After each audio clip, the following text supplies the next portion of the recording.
आज डोंबिवली क्षेत्रामधील संत सावराम महाराज क्रीडा संकुल येथे या कल्याण लोकसभेचे लाडके खासदार यांच्या माध्यमातून खासदार क्रीडा संग्रामाचं आयोजन करण्यात आलेले आहे। या क्रीडा संग्रामामध्ये 16 प्रकारच्या खेळ असणार आहेत।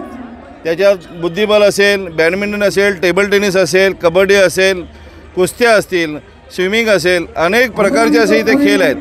मी मनापासून खासदार साहेबांचा आभार मानेन की या डोंबिवली क्षेत्रात आमच्या असलेल्या ठाणे जिल्ह्यातील सर्व खेळाडू असतील, क्रीडापटू असतील, क्रीडा समर्थक असतील, यांच्याकडे एक पर्वणी दिले, त्यामुळे अतिशय आनंदाचं वातावरण आहे। मी साहेबांचा मनापासून आभार मानतो।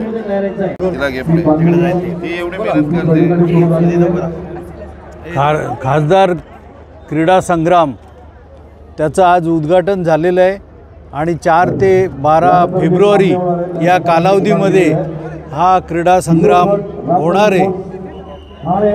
संत सावळाराम क्रीडा संकुल येथे मुख्य खेळ होणार असतील, स्पर्धा होणार असतील, तरी कल्याण लोकसभा क्षेत्रातील विविध शहरामध्ये विविध खेळ खेळले जाणार आहेत आणि 12 तारखेला याचा समारोप होणार आहे। समारोपाकरता माननीय मुख्यमंत्री एकनाथजी शिंदे साहेब हे उपस्थित राहणार आहेत।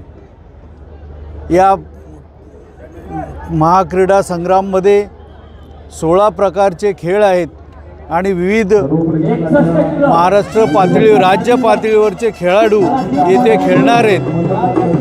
सर्वच क्रीडा संस्था असोसिएशनच्या सहकार्याने ही क्रीडा यशस्वी करण्यासाठी आणि भव्य दिव्य असं या क्रीडा स्पर्धेचं आयोजन डॉक्टर श्रीकांतजी शिंदे खासदार यांनी केलेलं आहे। उत्स्फूर्तपणे असा प्रतिसाद आहे। खासदार डॉक्टर श्रीकांतजी शिंदे यांनी एक मोठा क्रीडा प्रकार आणि स्पर्धा या ठिकाणी आयोजित करून खेळाडूंना प्रोत्साहन दिलेलं आहे आणि ही स्पर्धा सातत्याने सुरू राहणार आहे।